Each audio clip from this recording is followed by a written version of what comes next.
isn't the only one with empty seats. The seats in WKU's theaters are just as empty, if not more. Money doesn't grow on trees, but it does take green to grow these trees. The juveniles in these programs are low-level offenders. This means that their crimes are nonviolent. All right, we are here tonight. It's exciting. There's excitement in the air. We've got a pretty decent crowd out tonight. And in this crowd, we've got Congressman Brett Guthrie. We're waiting on Senator Mike Wilson. And we might possibly have Melinda Hill here tonight. We are just excited to be here. And Scott Lashley, the chairman of the Republican Party, he told us that they are focused locally on this, but they're definitely looking at the national polls too. So we're excited to see what's going on tonight. We'll just have to wait and see what the results turn out to be. And back to you guys.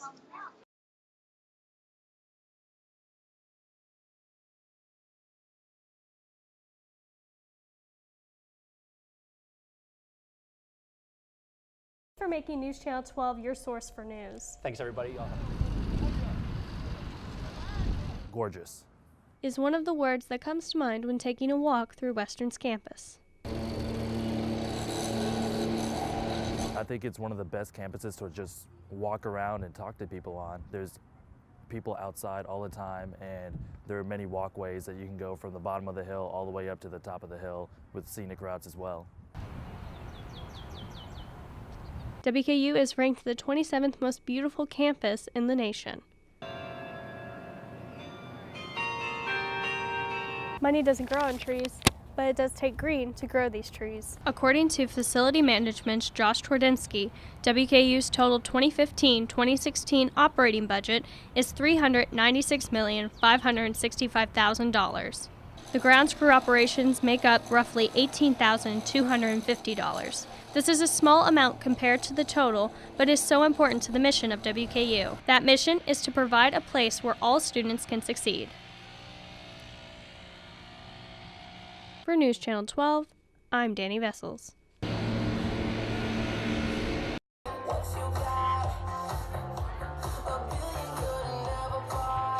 Riley, R-I-L-E-Y, McCracken, M-C-C-R-A-C-K-E-N.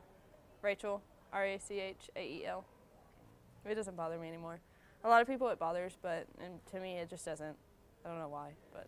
Transgender, I believe that transgender is, it's more like gender fluid, like it's what you feel on the inside compared to the parts on the outside. So like originally, like on the outside I'm a female, but on the inside I think like a man, I feel like a man, you know, everything I do is in a man form. It's kind of tricky for me because as a child growing up, I always wanted to be a boy. Like, and that was just me. Like, I've always did, you know, manly things. I was always with my dad. And so, like, my dad would always walk around the house without a shirt on, and I'd be like, ooh, I want to be like Dad, you know. And it was just me and my dad for a very long time. It hurts, you know, it hurts to have people not like you for who you are. And my parents are one of those, so that's even harder. Whenever I came out as gay, my parents, you know, kicked me out and all that happened and everything, and I had to end up telling them that I was changing because I was going through some health-related issues, and so I ended up having to stay and hide myself, and I'm still to this day hiding myself. And it sucks, you know. With my best friends, like with Chase, it has grown completely, like 100%, like because of he's telling me things to expect and I'm telling him things that is going on, you know, and that kind of stuff. And so he's like, okay, well, this is normal, like don't freak out, it's okay, you know, and that kind of stuff. You get on that stage and you can lay your heart out. Like I did a song not last week but the week before, and I did Life is Worth Living by Justin Bieber. And that's like my whole life right now. Like, because me and Kendra were going through a rough patch, and you know, and there's this part in the song talking about how God gives you the strength to mend that relationship and keep going.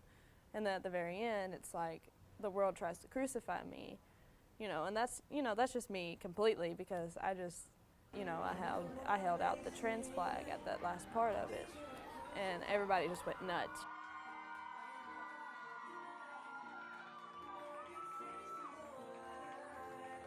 Like, what's next is coming out to my parents, and that'll be this May. I kind of waited until after Christmas and my mom's birthday and my birthday and then my dad's birthday. That way I could get, you know, in case things go way bad, then I've had one last birthday with them, you know. With each one, I've had one last Christmas, one last Thanksgiving, you know, and that kind of stuff. And then the next thing I'm doing is changing my name. Legally, like to get it legally changed and then graduating college.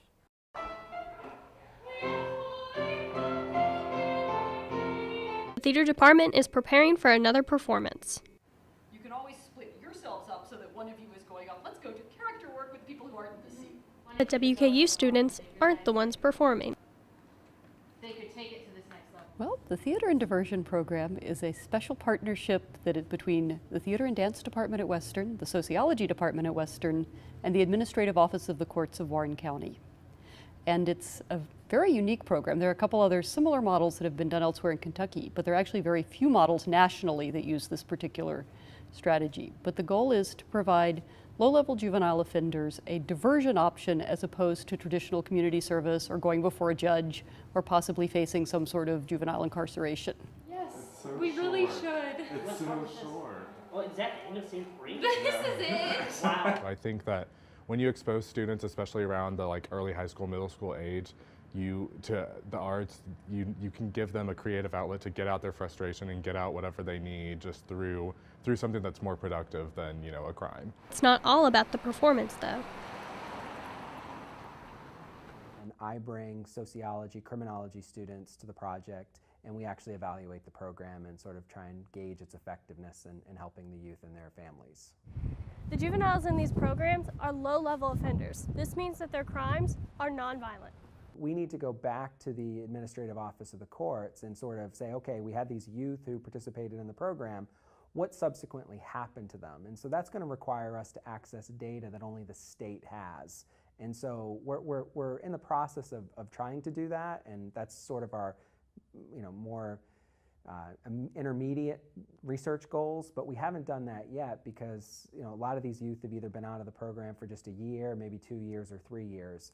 So that's that's a sort of an aspiration we have in the research process to do something like that. I think the biggest thing, especially from a sociology standpoint, is that a lot of these kids don't have mentors of any kind or positive mentors or even positive relationships in their life.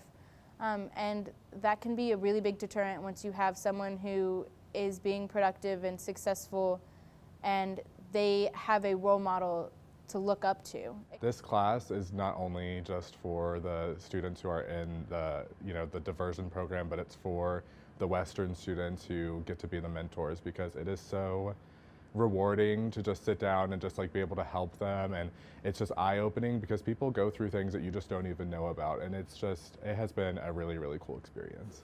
For News Channel 12, I'm Dani Vessels.